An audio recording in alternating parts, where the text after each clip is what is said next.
തെരഞ്ഞെടുപ്പ് രംഗം ചൂടുപിടിക്കാത്ത കരുളായി കാട്ടിലും തെരഞ്ഞെടുപ്പ് കമ്മീഷന്റെ വോട്ടർ ഇൻഫർമേഷൻ സ്ലിപ്പുകൾ എത്തിച്ചു. കാടും മലയും കയറി അളയിൽ കഴിയുന്ന ചോല നായ്ക്കർക്കാണ് വോട്ടർ സ്ലിപ്പുകൾ എത്തിച്ചു നൽകിയത്. നാട്ടിലെങ്ങും തിരഞ്ഞെടുപ്പിന്റെ അലയൊലികൾ ആളിപ്പടരുമ്പോൾ അതിന് യാതൊരു ചലനവും ഇല്ലാത്ത കരുളായി വനത്തിനുള്ളിലും കരിമ്പുഴ വന്യജീവി സങ്കേതത്തിനുള്ളിലും അധിവസിക്കുന്ന ചോല നായ്ക്കർക്ക് തിരഞ്ഞെടുപ്പ് കമ്മീഷന്റെ വോട്ടർ ഇൻഫർമേഷൻ സ്ലിപ്പുകൾ എത്തിച്ചിരിക്കുകയാണ് ബൂത്ത് ലെവൽ ഓഫീസർ പൂശാലി ജയരാജൻ. കാടിന്റെ പല ഭാഗത്തെ അളകളിൽ കഴിയുന്ന ചോലനായ്ക്കർ ആഴ്ചയിൽ ഒരിക്കൽ റേഷൻ വാങ്ങുവാനും മറ്റുമായി ബുധനാഴ്ചകളിൽ മഞ്ചേരിയിൽ സംഗമിക്കാറുണ്ട്.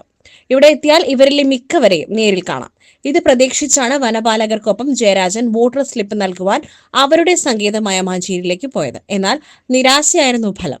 ഈ ആഴ്ച ഭക്ഷ്യക്കിറ്റോ റേഷൻ വിതരണമോ ഇല്ലെന്നറിഞ്ഞതിനാൽ ആരും തന്നെ മലയിറങ്ങി എത്തിയിരുന്നില്ല. എന്നാൽ BLO ജയരാജന് തെരഞ്ഞെടുപ്പിന്റെ ചുമതല നിർവഹണത്തിൽ വീഴ്ച വരുത്തരുതെന്ന് നിർബന്ധമുണ്ടായിരുന്നു. അവരെ കാണുവാൻ അവരുടെ താമസ സ്ഥലങ്ങളിലേക്ക് തന്നെ പുറപ്പെട്ടു. താമസ സ്ഥലത്തെത്തിയപ്പോൾ പലരും സ്ഥലം മാറിപ്പോയിരുന്നു. ഇവരെ തിരഞ്ഞ് കാട്ടിലൂടെ ജയരാജൻ ഏറെ നേരം അലഞ്ഞു. എങ്കിലും കുറെ പേരെ തിരഞ്ഞു പിടിച്ച് ജയരാജൻ സ്ലിപ്പ് നൽകി. മഞ്ചേരി സങ്കേതത്തെ കൂടാതെ കണ്ണിക്കായ്, ബന്ധപ്പുള, അള തുടങ്ങിയ സ്ഥലങ്ങളിലെല്ലാം എത്തി യോഗ്യരായവർക്കെല്ലാം വോട്ടർ പട്ടിക പരിശോധിച്ച് സ്ലിപ്പുകൾ നൽകി. വഴിയിൽ നിന്നും കണ്ട മീമുട്ടി, കരിമ്പുഴ, പൂച്ചപ്പാറ എന്നിവിടങ്ങളിലുള്ളവർക്കും സ്ലിപ്പുകൾ നൽകി.